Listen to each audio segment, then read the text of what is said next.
میں اپنے مقدر پہ ناز کرتا ہوں. کوئی بستر پہ مرے گا, کوئی اسپتال میں مرے گا, کوئی ایکسیڈنٹ میں روڈ پہ سڑک پہ مرے گا, کوئی بیوی کو دیکھتا ہوا مرے گا, کوئی بچوں کو دیکھتا ہوا مرے گا, کوئی ڈاکٹر کو دیکھتا ہوا مرے گا, کوئی نرس کو دیکھتا ہوا مرے گا. میں اپنے مقدر پہ ناز کرتا ہوں. تیری رحمت والی گود میں دم توڑ رہا ہوں. بخاری شریف میں روایت ہے, جتنی طاقت تھی پوری سے اچھل کر پلٹ کر حضور صلی اللہ علیہ وسلم کی گود سے قدموں میں اپنا رخسار مبارک رکھ دیا. تیرے قدموں میں دم نکل جائے میں بڑا کامیاب. اعلان ہو گیا سعد بن ربیع شہید ہو گئے, جنازہ تیار ہے. خدا کی قسم صدیق اکبر رضی اللہ تعالیٰ عنہ جیسے بھی کھڑے ہوئے رو رہے ہیں, اے کاش یہ موت میری ہوتی, نبی کی گود میں میرا دم ٹوٹتا, میرا آخری سانس حضور صلی اللہ علیہ وسلم کے دیدار میں جاتا. فاروق اعظم رو رہے ہیں, بڑے بڑے ذی-النورین رو رہے ہیں صحابی کہ اے کاش یہ موت میری ہوتی, حضور صلی اللہ علیہ وسلم کی رحمت والی گود میں میرا دم ٹوٹتا. جنازہ حضور صلی اللہ علیہ وسلم نے پڑھایا. مدینے کی گلیوں سے جنازہ گزر رہا ہے. اللہ تعالیٰ میری تیری موت بھی مدینے میں عطا فرمائے. بڑی کامیابی ہے. مدینے کی موت یوں ہی نہیں ملتی, بڑے شوق سے بڑے ذوق سے مدینے کی موت ملتی ہے. ایک ایک اللہ والے نے 40-40 سال مدینے میں گزارے اس لیے کہ موت مدینے میں آ جائے. امام مالک رحمت اللہ علیہ نے ساری زندگی میں ایک حج کرنے کے بعد پھر حج کے لیے بھی نہیں گیا, مدینے سے باہر موت نہ آ جائے. اور ادب اتنا کرتا تھے مدینے کا, ساری زندگی میں 3 میل کے ایریے میں چھوٹا پیشاب بھی نہ کیا امام مالک رحمت اللہ علیہ نے. اور ساری زندگی میں مدینے پاک میں جتی کبھی نہیں پہنی, اس لیے کہ کہیں میرا جتی والا پیر وہاں نہ رکھا جائے جہاں حضور صلی اللہ علیہ وسلم کا قدم مبارک رکھا گیا تھا, بے ادبی نہ ہو جائے. ایسے ایسے اللہ والے لوگ آئیں گے, عاشق لوگ جو ہوتے ہیں وہ ان ساری چیزوں کا خیال کرتے ہیں, اور وہ توحید کا سب سے پہلے خیال کرتے ہیں. توحید کے بغیر تو کچھ بھی نہیں. سارے دین کی مدارت اللہ کی توحید پہ ہے. شرک بھی کرتا رہا, عبادت بھی کرتا رہا, پھر کیا ہوا؟ کچھ بھی نہیں. مدینے کی گلیوں سے جنازہ گزر رہا ہے. حضرت ابو ہریرہ رضی اللہ تعالیٰ عنہ فرماتے ہیں کہ میں تو ہر وقت حضور صلی اللہ علیہ وسلم کی اداؤں کو دیکھتا تھا, تو آپ ایڑیاں اٹھا اٹھا کر پنجوں کے بل چل رہے ہیں جنازے کے ساتھ ساتھ. سبحان اللہ, وہ کتنا مبارک جنازہ ہوگا جو حضور صلی اللہ علیہ وسلم نے پڑھایا, اور جنازے کے ساتھ بھی حضور صلی اللہ علیہ وسلم تشریف لے جا رہے ہیں. ابو ہریرہ نے عرض کیا, یا رسول اللہ کانٹے نہیں, روڑا نہیں, پتھر نہیں, آپ یوں تنگی سے چل رہے ہیں, کیا بات ہے؟ فرمایا انی ارا ما لا ترا. ابو ہریرہ جو میں دیکھوں تم نہیں دیکھ سکتے. اس اللہ والے نے جہاد میں آ کر کے جان دے دی, 80 کے قریب زخم کھائے, میری رحمت والی گود میں دم توڑا, جنازہ میں نے پڑھایا. اس وقت جنازے پہ اتنا رش ہے فرشتوں کا کہ جنازے کے چاروں طرف اتنا نوری فرشتہ جنازہ پڑھنے کے لیے آیا ہوا ہے, پورا قدم رکھنے کی گنجائش نہیں ہے. پورا قدم رکھنے کی گنجائش نہیں ہے, چاروں طرف اتنا فرشتوں کا جم گٹھا ہے. اور آپ اور میں یہ سوچتے ہیں چلو بھائی اتنے فرشتے نہیں تو 100-200 فرشتے تو آ جائیں, مگر کیسے آئیں؟ وہ عبادت کیسے کریں گے جو صحابہ کرام نے کی؟ ان میں جو اخلاص تھا جان دینے تک کا, وہ ہم میں کیسے ہو سکتا ہے؟ غریب پروری ہم سے نہیں ہو سکتی, ہم کمزور کی ہمدردی ہم سے نہیں ہو سکتی, ماں باپ کی خدمت نہیں ہو سکتی, اور کیا عبادت کریں گے؟ جناب مدنی کریم صلی اللہ علیہ وسلم جنازے کے ساتھ ساتھ تشریف لے گئے. جنت البقیع میں جنازہ پہنچا, یوں فرمایا میت کو قبر میں رکھ کر تم چلے آؤ, قبلہ رخ میں اپنے ہاتھوں سے موڑوں گا. سبحان اللہ, اس کی قبر میں حضور صلی اللہ علیہ وسلم تشریف لائے اور قبلہ رخ اپنے ہاتھوں سے موڑا. جب قبر سے باہر تشریف لائے تو مسکراتے ہوئے کسی صحابی نے پوچھ لیا, یا رسول اللہ آپ تو فرماتے ہیں قبر بڑی وحشتناک جگہ ہے, بڑی خوفناک جگہ ہے, اور آپ ہنستے ہوئے تشریف لائے. فرمایا میں کیا کروں, سعد بن ربیع جس وقت قبر میں رکھا اور میں نے قبلہ رخ منہ موڑا تو وہ خود ہنس رہا تھا. یا رسول اللہ قبر میں ہنس رہا تھا؟ فرمایا ہاں, جنت کے حور و غلمان نے کھڑکی کھولی اور تمام کے تمام نے اس کو مبارکباد دی. جنت کی ہوائیں اور خوشبوئیں اور حور و غلمان کا جمگٹا دیکھ کر وہ ہنسنے لگا, میں سعد کو دیکھ کے ہنسنے لگا, وہ ان کو دیکھ کے ہنسنے لگا. تو دوستوں اور بزرگوں، گزشتہ عید میں کتنے بھائی ہمارے ساتھ عید کی نماز میں شامل تھے، خوشیوں میں شامل تھے، کتنی بہنیں بیٹیاں شامل تھی، لیکن مختلف بہانوں سے بوسینیا میں، ہندوستان میں، کشمیر میں ہزاروں نہیں، لاکھوں نہیں، کروڑوں آدمی دنیا سے چلا گیا۔ آج وہ قبروں میں آہیں بھر رہے ہیں، میری تیری دعاؤں کے منتظر ہیں کہ لوگ روزہ رکھ کر ہماری بخشش مغفرت کے لیے بھی دعا کریں، اپنے لیے بھی دعا کریں۔ جناب مدنی کریم صلی اللہ تعالی علیہ وسلم نے فرمایا، او لوگو آخرت کی تیاری کرو، موت آنے والی ہے، ٹلنے والی نہیں۔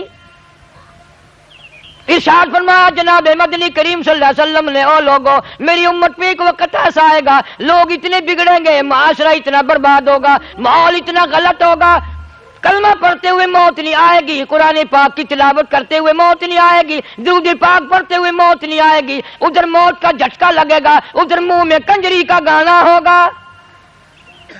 بے شک جناب مدنی کریم صلی اللہ تعالی علیہ وسلم نے فرمایا، ایسا خطرناک وقت آئے گا، صبح کو آدمی اچھا بھلا مومن مسلمان ہوگا، شام کو موت آئی تو جنازہ کافر کا اٹھ رہا ہوگا۔ جناب مدنی کریم صلی اللہ علیہ وسلم نے ارشاد فرمایا، وقت ایسا آئے گا، ہر کمرے سے، ہر بلڈنگ سے، ہر کوٹھی سے، ہر بنگلے سے، چاروں طرف سے کنجری کی آواز آنے لگے گی۔ اس لیے قرآن کریم للکارتا ہے، کہتا ہے وَكَمْ أَهْلَكْنَا قَبْلَهُمْ مِنَ الْقُرُونِ وَكَمْ أَهْلَكْنَا قَبْلَهُمْ مِنَ الْقُرُونِ۔ لوگوں زیادہ حرکت نہ کرو، زیادہ کرنا دکھاؤ۔ میں اپنی بے نیازیوں پہ اگر آ گیا پھر خاندان کی بات نہیں، قبیلوں کی بات نہیں، میں تو ملکوں کے نام و نشان مٹا دیا کرتا ہوں۔ فَأَخَذَتْكُمُ الصَّاعِقَةُ وَأَنْتُمْ تَنْظُرُونَ۔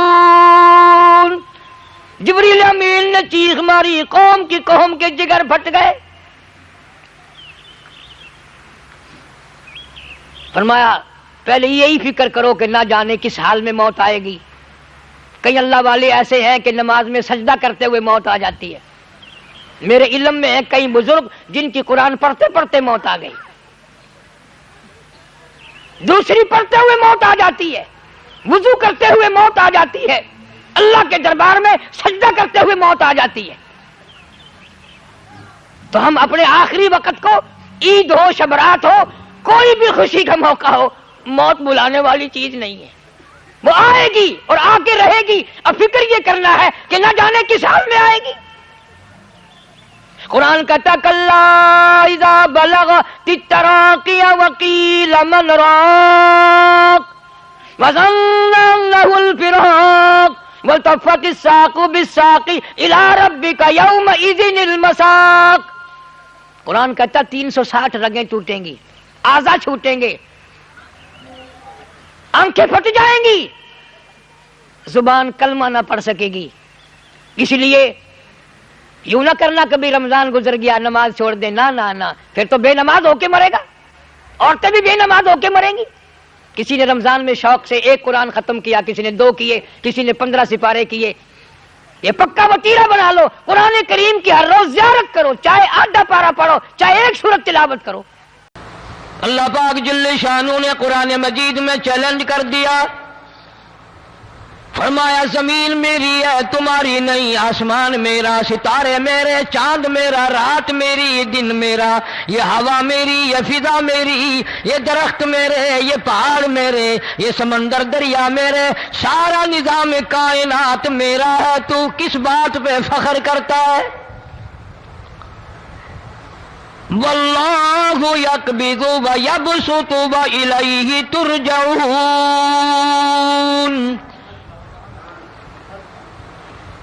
روزی کا گھٹانا بڑھانا میرے اختیار میں ہے، موت کا بھیجنا میرے اختیار میں ہے، یہ میری مرضی۔ مسجد میں موت بھیجوں، گھر میں موت بھیجوں، پانی میں غرق کر کے ماروں، کسی اور عذاب میں ماروں، میری مرضی۔ وَكَمْ أَهْلَكْنَا قَبْلَهُمْ مِنَ الْقُرُونِ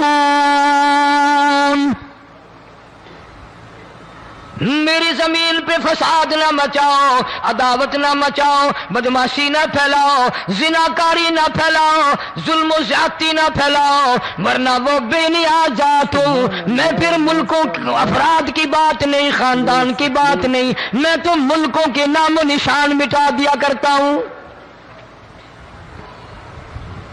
فَأَخَذَتْكُمُ الصَّاعِقَةُ وَأَنْتُمْ تَنْظُرُونَ۔ جبریل امین نے چیخ ماری، قوم کے جگر پھٹ گئے، تمام لوگ ذلیل ہو کر کے مر گئے۔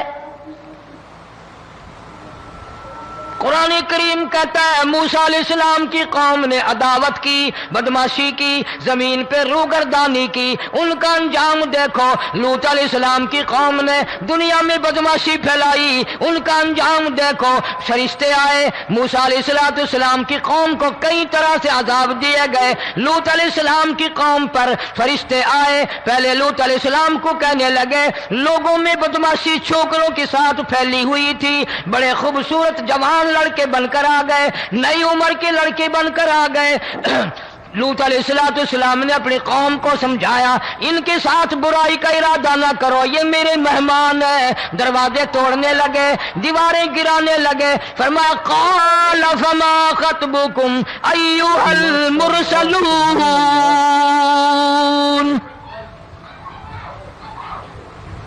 لوط علیہ السلام نے خوشامد بھی کی، اور ظالموں باز آ جاؤ، میرے مہمانوں کی بے عزتی نہ کرو، میرے مہمانوں کی توہین نہ کرو۔ فرمایا قال یا قوم ان هؤلاء بناتی ہن اطہر لکم فاتقوا اللہ۔ پیغمبر اپنی امت پہ بڑا رحیم ہوتا ہے، بڑا شفیق ہوتا ہے، بڑا کریم ہوتا ہے، بڑا دیانتدار ہوتا ہے۔ لوط علیہ السلام فرماتے ہیں لوگوں میری بیٹیاں تمہارے گھروں میں ہیں، ان سے اپنی خواہشات پوری کرو، میرے مہمانوں کو تنگ نہ کرو۔ زیادہ تنگ کرنے لگے، لوط علیہ السلام نے رو دیا، فرمانے لگے قال لو ان لی بکم قوة او آوی الی رکن شدید۔ کاش میرے پاس طاقت ہوتی، میرے پاس لاٹھی ہوتی، میرے پاس قوت ہوتی، میں تمہیں مزہ چکھاتا۔ میرے مہمانوں کی کیوں بے عزتی کرتے ہو؟ فرشتوں نے دیکھ لیا اللہ کا پیغمبر پریشان ہے، ہماری وجہ سے رو رہا ہے، بول اٹھے قالوا انا ارسلنا الی قوم مجرمین۔ لوط علیہ السلام گھبراؤ نہ، ہم آدمی نہیں، ہم لڑکے نہیں، ہم چھوکرے نہیں، ہم تو فرشتے ہیں، انہیں آنے دو ہمارے پاس، اور آپ جلدی جلدی بستی سے نکل جاؤ، اپنے بچوں کو لے کر باہر نکل جاؤ۔ کیا کرو گے؟ فرمایا لنرسل علیہم حجارۃ من طین مسومۃ عند ربک للمسرفین۔ ہم اس زمین کو کاٹ کر آسمان کی طرف لے جائیں گے، اوپر سے پتھر برسائیں گے، نوکدار پتھر آئیں گے، پتھروں پہ نام لکھے ہوئے آئیں گے، یہ فلانے گنڈے کو لگے، یہ فلانے بدماش کو لگے، جو لڑکوں کے ساتھ بدماشی کرتے ہیں یہ اس کو لگے، یہ اس کو لگے۔ آسمان کے قریب لے جا کر پوری بستی کی زمین کو پلٹ کر زمین پہ پھینک دیا جائے گا۔ کون سا گناہ آج ہم نے چھوڑ رکھا ہے؟ ہر دوسرا تیسرا آدمی شرک کی لعنت میں گرفتار ہے، بیٹے مانگنے کے لیے قبروں پہ مونڈھے پڑے ہیں، جھولیاں پھیلائے کھڑے ہیں، حاجت روائی کے لیے ان کو پکار رہے ہیں۔ اللہ فرماتے ہیں ان تدعوہم لا يسمعوا دعاءکم ولو سمعوا مستجابوا لکم ویوم القیامت یکفرون بشرککم ولا ينبئک مثل خبیر۔ فرمایا ظالموں اتنی بڑی زیادتی نہ کرو، وہ اللہ والا مر گیا، قبر میں تم نے خود دفن کیا، غسل تم نے دیا، کفن تم نے پہنایا، جنازہ تم نے خود پڑھا، کندھوں پہ تم اٹھا کر لے کے گئے، وہ بیچارہ غریب مر گیا، تم اب اس کے سامنے کھڑے ہو کر منتیں مانگ رہے ہو، تمہیں شرم نہیں آتی؟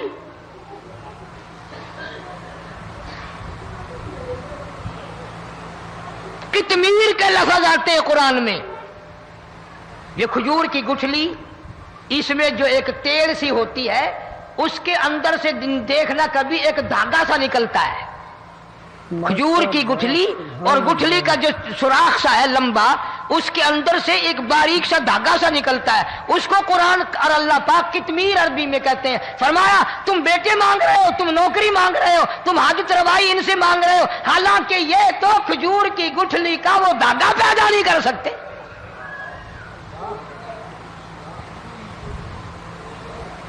شرک کتنا ہو گیا، بدعت کتنی ہو گئی، ہیرا پھیری، اچھے بھلے حاجی نمازی بھی بعد نہیں آتے،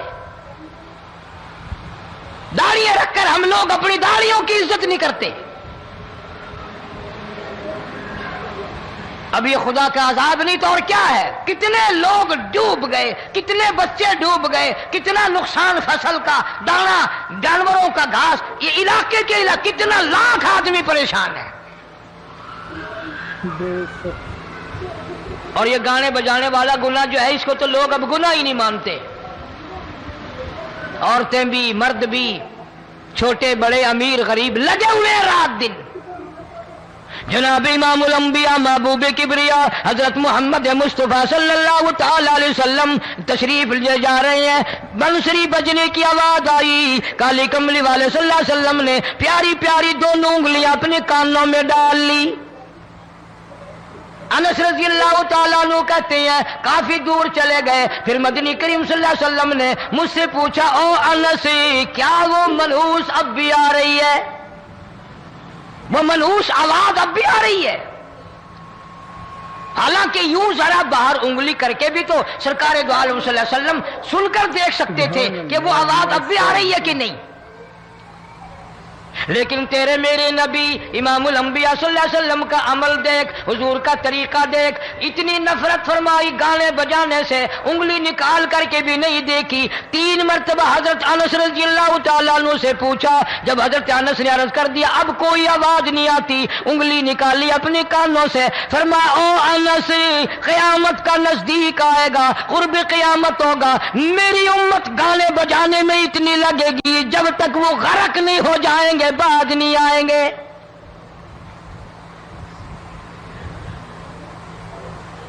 ارشاد فرمایا مدنی کریم صلی اللہ تعالی علیہ وسلم نے، ایسے وقت میں پھر حال یہ بنے گا، مرتے وقت کلمہ نصیب نہیں، مرتے وقت قرآن کی تلاوت نصیب نہیں، استغفار توبہ کی توفیق نہیں، ادھر دم نکلے گا، ادھر موت کا جھٹکا لگے گا، ادھر کانوں میں یا منہ میں کنجری کا گانا ہوگا۔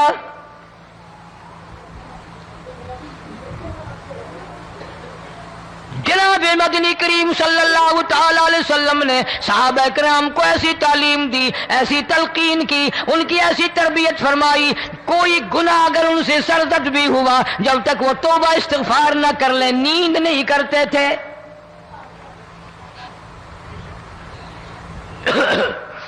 معاذ سلمی رضی اللہ تعالیٰ عنہ صحابی ہے محمد عربی، سب کہہ دو صلی اللہ علیہ وسلم کا، گناہ ہو گیا، زنا ہو گیا، کیونکہ صحابی نبی نہیں ہوتا، وہ محفوظ ہوتا ہے، معصوم نہیں ہوتا۔ اس کا یہ مطلب نہیں کہ ہم صحابہ کرام کو اپنے اوپر قیاس کریں، ارے ان کے گناہ اور تھے، ہمارے گناہ اور ہیں۔ گناہ سرزد ہو گیا، کسی نے دیکھا نہیں، مخبری نہیں کی، کوئی پکڑ کے نہیں لایا، جوان خود آیا، مدنی کریم صلی اللہ تعالی علیہ وسلم کی خدمت میں آتا ہے، حاضر ہو کر کہتا ہے کالی کملی والے یا رسول اللہ صلی اللہ علیہ وسلم انطہرنی طہرنی مجھے پاک کر دو، مجھے پاک بنا دو، مجھ سے گناہ ہو گیا، انی قد ہلکت، میں ہلاک ہو گیا، میں تباہ ہو گیا، میں برباد ہو گیا، میں مارا گیا، میرے منحوس قدم اس اللہ کی زمین پہ نہیں پڑنے چاہیے۔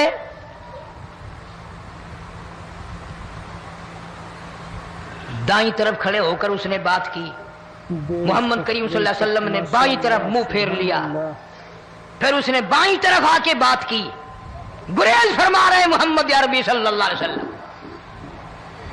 پھر دائیں طرف منہ کر لیا، وہ دائیں طرف آ گیا۔ آپ صلی اللہ علیہ وسلم نے فرمایا خواب میں ہو گیا ہوگا، رات سوتے میں ہو گیا ہوگا، یا تیرا عقل دکھ گیا ہوگا، تیرا دماغ چکر کھا گیا ہوگا، کیا کہتا ہے تو؟ انہوں نے کہا نہیں کالی کملی والے، میں ڈرتا ہوں قیامت میں کیا بنے گی، تقاضے پہ تقاضا کیا، مجھے سزا دو، اسلامی قانون کے مطابق مجھے سزا دی جائے۔ نبی پاک صلی اللہ علیہ وسلم نے سزا کا انتظام کر دیا۔ شادی شدہ تھا، سنسار کرتے ہیں، پتھر مارنے کا حکم ہے۔ ہائے، قرآن کی ان آیتوں پہ عمل کرنے والے لوگ تو بڑی مدت ہو گئی قبروں میں چلے گئے۔ قرآن موجود ہے، قانون موجود ہے، ماننے والے چلے گئے قبروں میں، اب قرآن کے ساتھ مذاق کرنے والے رہ گئے۔ جناب مدنی کریم صلی اللہ تعالی علیہ وسلم نے حکم دے دیا اس کے اقرار پر سنسار کرو۔ جب لوگ پتھر مارنے لگے، ہڈیاں مارنے لگے، خون کی دھار نکل کر ایک جوان کے کپڑوں پہ پڑ گئی، اس نے حضرت معاذ سلمی رضی اللہ تعالیٰ عنہ کی شان میں گستاخی کا لفظ کہہ دیا۔ مدنی کریم صلی اللہ علیہ وسلم نے سن لیا، فرمایا بعد آ جا، میرے صحابی کو کچھ نہ کہو، اس جوان کو کچھ نہ کہو۔ کیوں؟ اس لیے اس نے تو وہ توبہ کی ہے، وہ استغفار کیا ہے۔ اگر ایک صحابی کی توبہ کے صدقے میں آج 12,000 مدینے کی ساری آبادی کو جنت مل گئی۔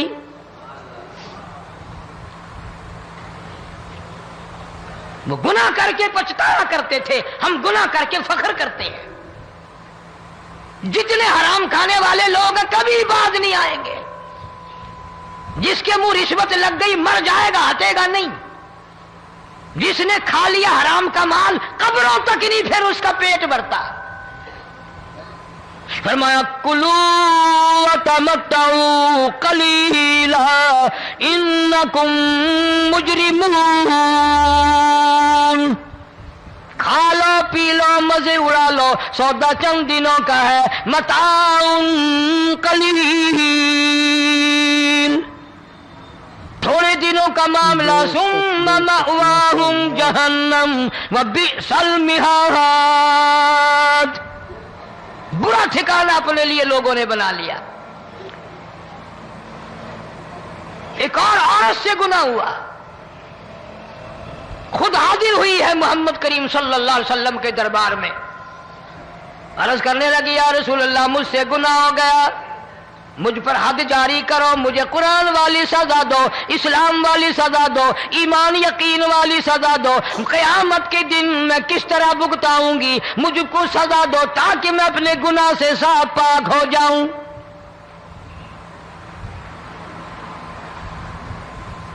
آپ صلی اللہ علیہ وسلم نے پوچھا حمل تو نہیں؟ اس نے کہا ہاں ہو گیا۔ پیغمبر ہے، نبی ہے، اور یہ تو امام الانبیاء ہے صلی اللہ علیہ وسلم۔ فرمایا گناہ تو نے کیا، سزا تجھے دیں، یہ بچہ بھی ساتھ قتل ہو جائے گا۔ آپ نے رو کر فرمایا اس بچے کے قتل کا قیامت میں کیا جواب دوں گا؟ آج ملک میں ہزاروں حمل گرائے جا رہے ہیں، تماشا بنا ہوا ہے زنا کا۔ ارشاد فرمایا مدنی کریم صلی اللہ تعالی علیہ وسلم نے زمین پر جس جگہ زنا ہوتا ہے چاروں طرف 40 میل تک 40 دن تک اللہ کی پھٹکار لعنت برستی ہے۔ زمین کے جس ٹکڑے پہ بدکاری کرتے ہیں زمین لعنت کرتی ہے، مکان کے در و دیوار لعنت کرتے ہیں، چھت لعنت کرتی ہے، کھڑکیاں روشن دان دروازے لعنت کرتے ہیں، اور صرف لعنت نہیں، اللہ پاک فرماتے ہیں وَامْتَازُوا الْيَوْمَ أَيُّهَا الْمُجْرِمُونَ۔ زمین آئے گی، دیواریں اٹھ اٹھ کر آئیں گی، اللہ کی عدالت میں گواہ دیں گی، درخت آئیں گے، کھڑکیاں آئیں گی، روشن دان آئیں گے۔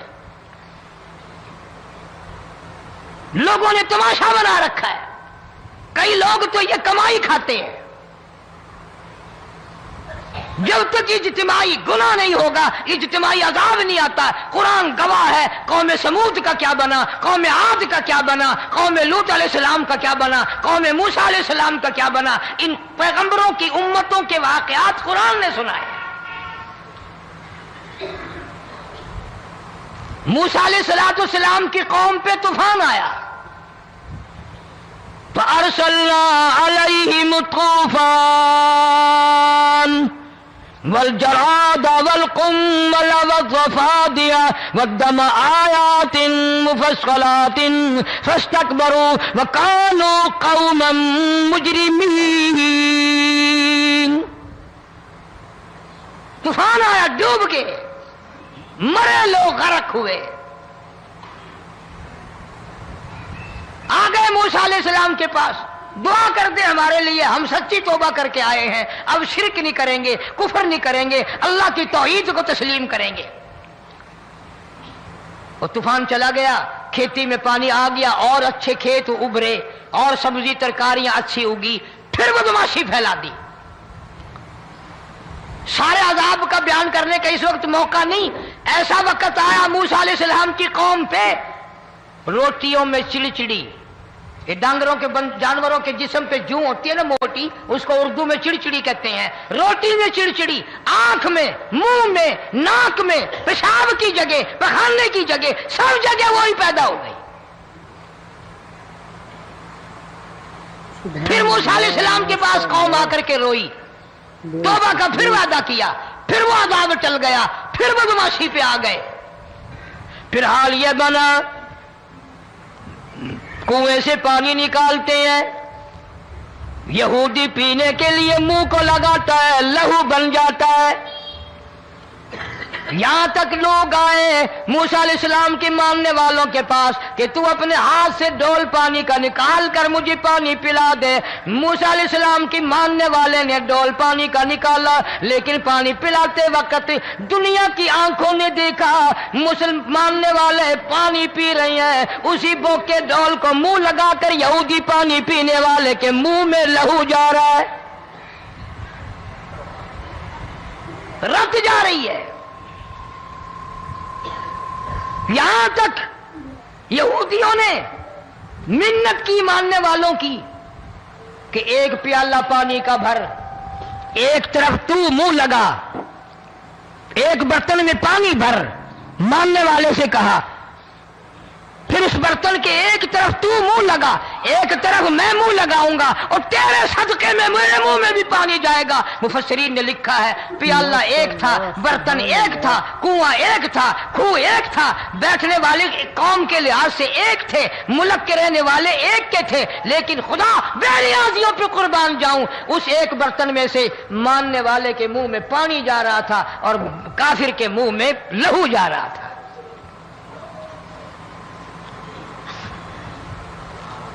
کون کہتا ہے کہ ہم خدا کی خدائی سے باہر ہو گئے؟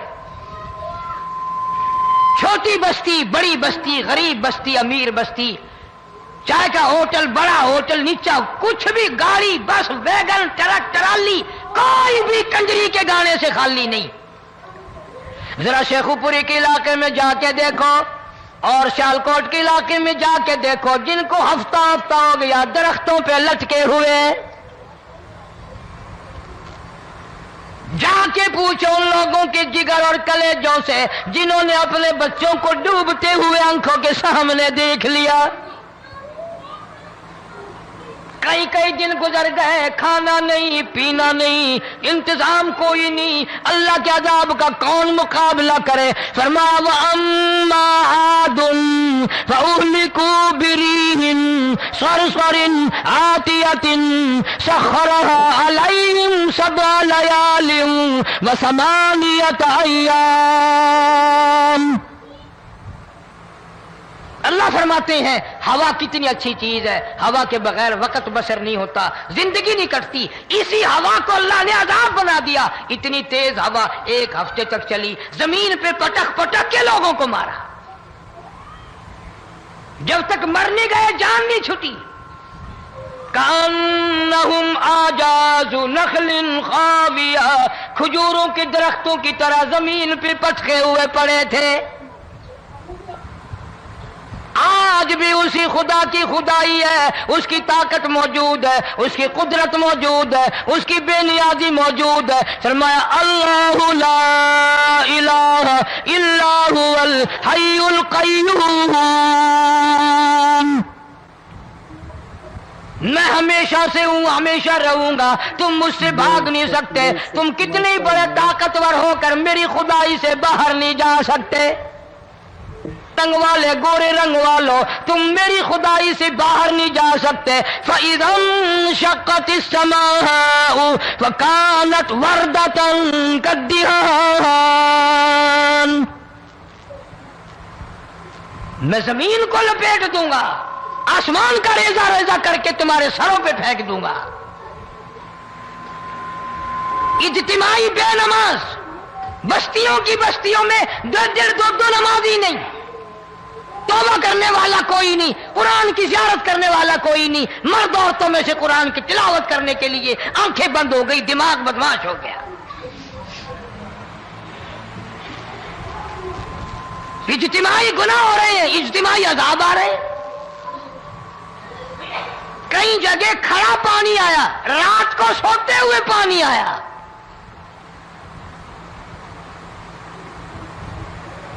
پرسوں ترسوں میں ہیڈ بلوں سے گزر رہا تھا، وہاں کے انجینئر نے سلام کیا، جانتا تھا، میں نے پوچھا کیا حال ہے، ایک بات کہہ کر کے رونے لگا، حالانکہ افسر بڑا پتھر دل ہوا کرتا ہے، پھر پاکستانی افسر تو ویسے ہی سنگ دل ہوتے ہیں۔ وہ رونے لگا، کہنے لگا کئی 100 لاشیں گزر چکی ہیں، اور کہتا تھا ایک لاش کو دیکھ کر رونا آ گیا کہ مری ہوئی ماں نے کہاں سے چلی ہوگی، ڈوب کر مری ہوگی، اب بھی سینے سے اپنے مرے ہوئے بچے کو چمٹایا ہوا تھا۔ جس ماں کی ہم قدر نہیں کرتے، جس ماں کی عزت نہیں کرتے، جس ماں کا اکرام نہیں کرتے، مرنے کے بعد بھی سینے سے لگائے ہوئے چل رہی ہے۔ بلکہ وہ کہتا تھا کہ میرا اندازہ کپڑوں سے معلوم ہوتا تھا مسلمان بھی نہیں ہے، لیکن اولاد اولاد ہے۔ صحابیہ کی بات کر رہا تھا، گناہ ہو گیا، رسول اکرم صلی اللہ علیہ وسلم کے دربار میں آئی ہے اور آ کے کہنے لگی یا رسول اللہ انی قد ہلکت، میں ہلاک ہو گئی، برباد ہو گئی، تباہ ہو گئی، میں اس زمین پہ چلنے کے قابل نہ رہی، اللہ کی پاک زمین پر میرے ملعوس قدم نہیں پڑنے چاہیے۔ حضور نے فرما دیا جب بچہ پیدا ہو جائے گا پھر آنا، پھر سزا دیں گے۔ بچہ پیدا ہونے کے بعد خود بخود دائیں پکڑ کے نہیں لائی، کوئی سرکاری کرندہ پکڑ کے نہیں لایا، خود بخود بچے کو جھولی میں لے کر محمد عربی صلی اللہ تعالی علیہ وسلم کے دربار میں حاضر ہو گئی۔ یا رسول اللہ اب تو یہ بچہ پیدا ہو گیا، قرآن کا نظام مجھ پہ جاری کرو، قرآن کا قانون مجھ پہ نافذ کرو تاکہ قیامت کے دن کے عذاب سے میں بچ جاؤں۔ آپ نے فرمایا اس بچے کو دودھ کون پلائے گا، اس کی پرورش کون کرے گا، ابھی اس کو لے جا، جب یہ کھانے لگ جائے گا پھر سزا دی جائے گی۔ خوش نہیں ہوئی، مجھے مہلت مل گئی، روتی ہوئی چلتی ہے، کہنے لگی او مدینے والوں میری سفارش کر دو، مجھے جلدی سزا مل جائے، ایسا نہ ہو قرآن کی سزا اٹھائے بغیر میری موت آ جائے۔ میرے یہ منحوس قدم اس زمین پہ پڑنے کے قابل نہیں، اللہ کا رزق کھانے کے قابل میرا منہ نہیں، اللہ کی ہوا پھانکنے کے قابل میرا ناک نہیں، میں گناہگار ہوں، میں سیاکار ہوں، میں گناہ کر بیٹھی، مجھ پر قرآن کا نظام چلاؤ۔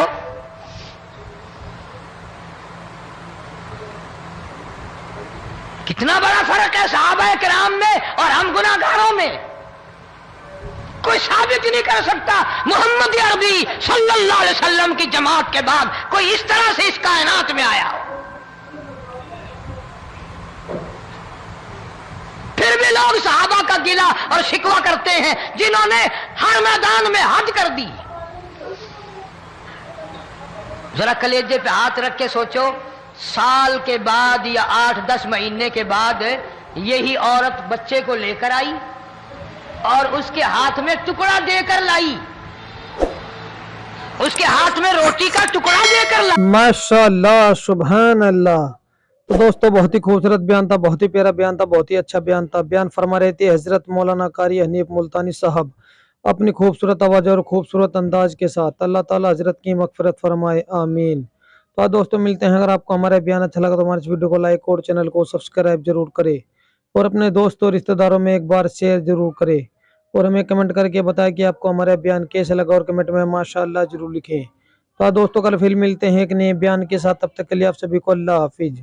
السلام علیکم ورحمۃ اللہ وبرکاتہ۔